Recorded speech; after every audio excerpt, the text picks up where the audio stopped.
مہندر پنجوتھا صاحب، اب آپ نے سن لیا، ظاہر ہے کہ پی ٹی آئی اس کو کہہ رہی ہے کہ ایک بہت بڑی فتح ہے کہ عمران خان صاحب جو ہیں ان کے اوپر الزامات ختم ہو گئے، شواہد پیش نہیں ہوئے وغیرہ وغیرہ۔ شواہد پہ تو سپریم کورٹ میں بات ہی نہیں ہوئی، تو کیوں اس کو بڑی فتح قرار دیا جا رہا ہے؟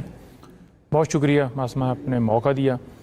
دیکھیں، پہلی بات یہ ہے کہ اس کیس میں اگر فتح دیکھی جائے تو پہلی فتح اس دن ہوئی تھی جب سرگودا میں جج عباس صاحب کے پاس یہ مقدمات چل رہے تھے، دو اسی نوعیت کے، سیم الزام، سیم گواہ، سیم شواہد، سیم ساری وہ ایویڈنس۔ تو جج عباس نے ان دو مقدمات میں تمام لوگوں کو بری کر دیا۔ اس جج پہ بڑا پریشر بھی آیا، اس جج کو ٹرانسفر بھی کیا گیا۔ میں نے پچھلے شو میں بھی آپ سے گزارش کی تھی۔ تو جب ایک وقوعے کے اندر یا ایک ہی طرح کے مختلف وقوعے مطلب مختلف کیسز درج کیے جاتے ہیں، ایک طرح کا الزام ہوتا ہے، تو آرٹیکل 13 بڑا واضح ہے کہ کوئی شخص بھی ایک جرم کے اوپر 2 دفعہ ٹرائی نہیں کیا جا سکتا۔ اس کو 2 دفعہ سزا نہیں ہو سکتی، 3 دفعہ، 4 دفعہ، 5 دفعہ، ایسا نہیں ہوتا۔ لیکن آپ نے دیکھا کہ فیصل آباد میں بھی سزا ہوئی، آپ نے دیکھا کہ لاہور میں بھی سزا ہوئی۔ تو جب پہلی دفعہ جج نے اس شہادت کو بھی مسترد کر دیا اور اس گواہی جو گواہ ہیں ان کو بھی مسترد کر دیا، تو اس کے بعد تو پھر جواز ہی نہیں بنتا تھا کہ یہ کیسز آگے چلتے۔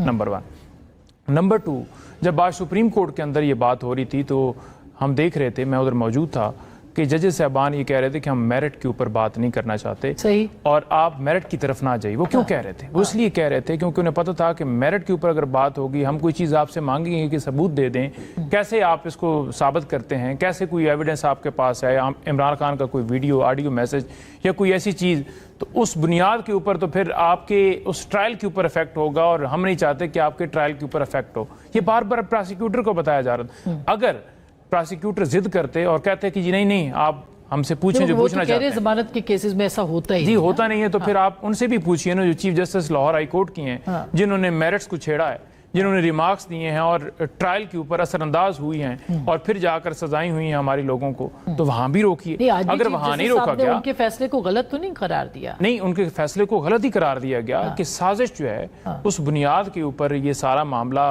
ہم ضمانت کو کیسے رد کر سکتے ہیں، کیونکہ رول سازش کا ہے نا، اس سازش کی بنیاد کے اوپر آپ بتائیے کہ ہم کیسے رد کر سکتے ہیں۔ انہوں نے پوچھا کہ رول آف کنسسٹنسی کی بنیاد کے اوپر آپ ہمیں مطمئن کیجئے، لیکن لاہور ہائی کورٹ نے اس جو تمام جو ضمانتیں دی گئی ہیں 3 لوگوں کو سپریم کورٹ میں، ان فیصلوں کی بھی کاپی وہاں پر دی گئی، انہوں نے اس کو بھی رد کیا، ٹھیک ہے جی، اور بس اپنی مرضی کا فیصلہ دے دیا۔ تو آج اس کانسپریسی کو تو آج آپ خوش ہیں سپریم کورٹ سے؟